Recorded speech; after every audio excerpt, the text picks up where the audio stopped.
Bismillahirrahmanirrahim. Assalamu alaikum. Welcome to NGCon Academy ETA Guideline. The most important chapter in second year biology, chapter number 23, chromosome and DNA. So इस पहले lecture में आपने दो चीज़ों को clear करना है, क्रोमोसोम का नेम, क्रोमोसोम की डिस्कवरी, क्रोमोसोम की डेफिनेशन, एक सेक्शन में इसको कवर करना है और दूसरे सेक्शन में आपने नंबर ऑफ क्रोमोसोम को कवर करना है। सो शॉर्ट सा लेक्चर है फर्स्ट, इसमें दो चीज़ों को कवर करते हैं। गौर से देखें, सबसे पहले क्रोमोसोम क्या है, तो the word chroma stand for colour and soma stand for bodies. तो क्रोमोसोम असल में ये थ्रेड लाइक स्ट्रक्चर है। क्रोमोसोम ये हमारे पास thread like structure on which genes are located. ये थ्रेड लाइक स्ट्रक्चर है और एक चीज लिखी है मैंने, on which genes are located. It doesn't mean कि जीन कोई अलग सी चीज है जो इसके ऊपर है। No, gene is a segment और अ पार्ट ऑफ डीएनए। और याद रखें कि क्रोमोसोम जो है इसकी कंपोजिशन हमारे पास क्या है। क्रोमोसोम इसकी कंपोजिशन क्या होगी, कौन कौन से मॉलिक्यूल से ये बना है। वैसे तो कंप्लीट आगे क्रोमोसोम का जो ऑर्गेनाइजेशन है, कंपोजिशन, उसको पढ़ेंगे, बट यहां आप इतना याद रखें कि this is nucleo protein in nature. Nucleo protein in nature. अब न्यूक्लियो फॉर न्यूक्लिक एसिड, तो इसमें कौन सा न्यूक्लिक एसिड है, इसमें डीएनए है। एंड प्रोटीन इसमें कौन सा है, हिस्टोन प्रोटीन है। यहां आप इतना याद रखें कि this is nucleo protein in nature. आगे जाके हमने ये देखना है how this histone protein and DNA combine and form a complete chromosome. अब ये क्रोमोसोम जो है सेल के अंदर कहाँ होता है। So this chromosome is found in nucleus. ये कहाँ पे है, न्यूक्लियस में है। याद रखें ये अपीयर होता है सेल डिवीजन के अंदर, सेल डिवीजन के फेज में। एक फेज होता है सेल साइकिल में कॉल्ड इंटरफेज।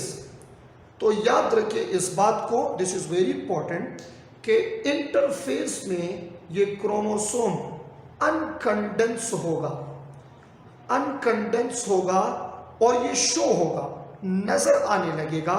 और इस वक्त इसको आपने क्या कहना है, ये आपको नेटवर्क के फॉर्म में, तिन नेटवर्क के फॉर्म में नजर आता है, तो इसको क्रोमेटिन नेटवर्क कहा जाता है। इसको क्रोमेटिन नेटवर्क कहा जाता है। क्लियर हो गई ये बात। तो सेल साइकिल के इंटरफेस में अब जरा इसकी डिस्कवरी पे आ जाए। दो नाम आपने सीखने हैं। एक जर्मन एम्ब्रियोलॉजिस्ट है वेल्टर फ्लेमिंग। 1882 में इसने फॉर द फर्स्ट टाइम इसको ऑब्जर्व किया था। देखिए गौर से, इस सीक्वेंस से आपने इसको सीखना है। 1882 में German embryologist called Walther Flemming, ये वेल्टर फ्लेमिंग ने इसको for the first time observe किया था when he was studying salamander larva. तो इस चीज को आपने याद रखना है। और दूसरी बात, फिर वर्ल्ड क्रोमोसोम जो है वेल्डियर ने वर्ल्ड क्रोमोसोम इसको यूज किया था। ठीक है। So chroma stand for colours and soma for body. गौर से देखें जरा, क्रोमोसोम वर्ड। अच्छा, दोनों में डिफरेंस कर लें, वेल्टर और वेल्डियर। असल में दोनों आपको प्रोनाउंस करते वक्त सेम ही नजर आते हैं। तो वेल्टर ने ऑब्जर्व किया था इसको और वेल्डियर ने इसको नाम दिया था। तो यूकेरियोट के अंदर क्रोमोसोम जो है वो डीएनए और प्रोटीन से बना है और प्रोकैरियोट का सिंगल डीएनए होता है जिसको आपने क्रोमोसोम कहना है, कह सकते हैं। यूकेरियोट का तो आपको पता है कि डीएनए और प्रोटीन से बना है, बट प्रोकैरियोट्स में जो चूंकि वहाँ तो सिंगल डीएनए होता है, तो इसी डीएनए को आप इसका क्या कह सकते हैं, इसका क्रोमोसोम कह सकते हैं इसको। यहाँ तक बात क्लियर हो गई है, तो आगे आए और ज़रा अब एक और छोटा सा टॉपिक है नंबर्स ऑफ क्रोमोसोम, इसको क्लियर करते हैं, ठीक है। नंबर्स ऑफ क्रोमोसोम में आपने क्या पढ़ना है? पहली बात याद करनी है कि स्पीशीज में नंबर ऑफ क्रोमोसोम डिफरेंट होते हैं, डिफरेंट स्पीशी में नंबर ऑफ क्रोमोसोम डिफरेंट होते हैं। लाइक आपके बुक में फंगल जो पेनिसिलियम है, इसमें एक पेयर का जिक्र है, और कुछ फंड्स ऐसे हैं, कुछ प्लांट्स ऐसे हैं जिसमें 500 पेयर्स तक होते हैं। अब आपने जो चीज़ें एमसीक्यूज के लिए सीखनी है वो क्या है, गौर से देखिए। नंबर्स ऑफ क्रोमोसोम में मैं आपको कुछ शॉर्टकट फार्मूले दे रहा हूं, उसको आपने सीख लेना है। गौर से देखें, अगर कहीं पे 2 सेट्स ऑफ क्रोमोसोम है तो इसको कहा जाता है डिप्लॉइड, फिर 3 सेट है तो ट्रिप्लॉइड, 4 सेट है तो टेट्राप्लॉइड, 5 सेट है तो पेंटाप्लॉइड, और अगर मैनी सेट्स ऑफ क्रोमोसोम है तो इसको आप कहेंगे पॉलीप्लॉइड क्रोमोसोम्स। क्लियर? पॉलीप्लॉइड इसको कहते हैं। अब कुछ वर्ड्स यूज होते हैं, एक होता है हैप्लॉइड। तो हैप्लॉइड जो है इसको आप ऐसे याद करें, half of full, half of total number को क्या कहेंगे, हैप्लॉइड इसको कहेंगे हम।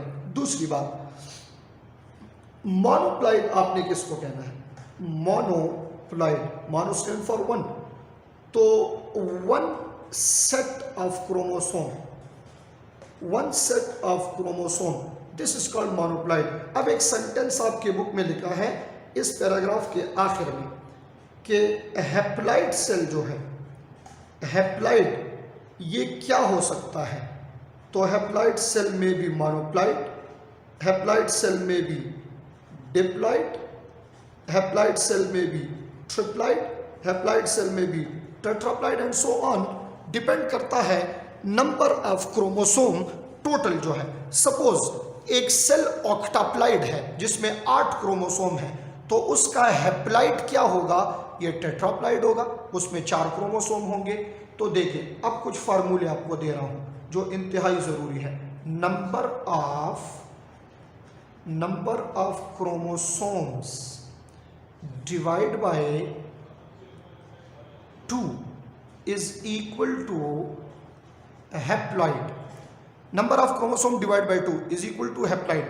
दूसरा फार्मूला नोट कर लें, number of chromosome, number of chromosomes divide by numbers of set is equal to monoploid, is equal to number of chromosomes in monoploid. इस पे आप प्रैक्टिस कर लें। तो सपोज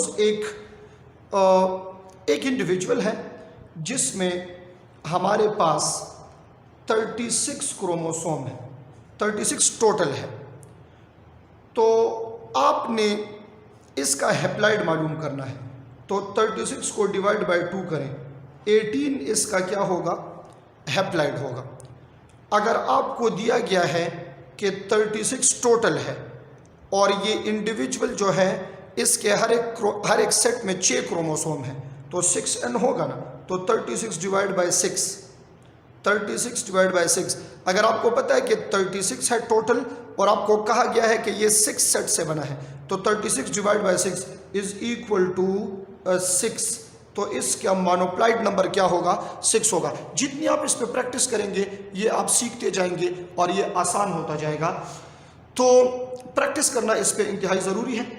आपके बुक में एक टेबल है पेज नंबर 230 के ऊपर, ह्यूमन बीइंग में कहा गया है कि 46 क्रोमोसोम है, तो इसका हैप्लॉइड 23 है, इसका मोनोप्लॉइड भी 23 है। What is the reason behind this, try to understand. ये एक सेंटेंस आपको दे रहा हूं और इसको सीखना बहुत जरूरी है नंबर ऑफ क्रोमोसोम के सीखने के लिए। इधर देखिए मेरी तरफ, ये आप इस तरह याद कर लें कि those those individuals having only two sets of chromosome, those individuals having only two sets of chromosome will have same haploid and मोनोप्लाइड। जिसमें सिर्फ दो सेट होंगे ना तो उसका मोनोप्लाइड और हेप्लाइड हमेशा सेम होगा। कैसे? ह्यूमन बीइंग में 46 टोटल है और ह्यूमन बीइंग जो है वो 2n होता है उसका डिप्लाइड। तो देखिए 46 divide by 2 is equal to 23, ये इसका हेप्लाइड है। चूंकि सेट्स दो है तो मोनोप्लाइड फाइंड करने के लिए भी आपको 46 डिवाइड बाई 2 करना होगा। ये दो फार्मूले जरूरी है। Chromosome divide by 2 is equal to haploid, number of chromosome divide by sets is equal to number of chromosome in monoploid. तो हमारे बॉडी में मोनोप्लाइड और हेप्लाइड दोनों क्या है, वो सेम है। क्लियर हो गई ये बात? इस पे आप प्रैक्टिस करें तो ज्यादा और ये आसान होता जाएगा और प्रैक्टिस एमसीक्यूज आप इसके सॉल्व करते जाए। This is introduction to chromosome and number of chromosome. In the next lecture I am going to talk about structure of chromosome and different types on the basis of centromere.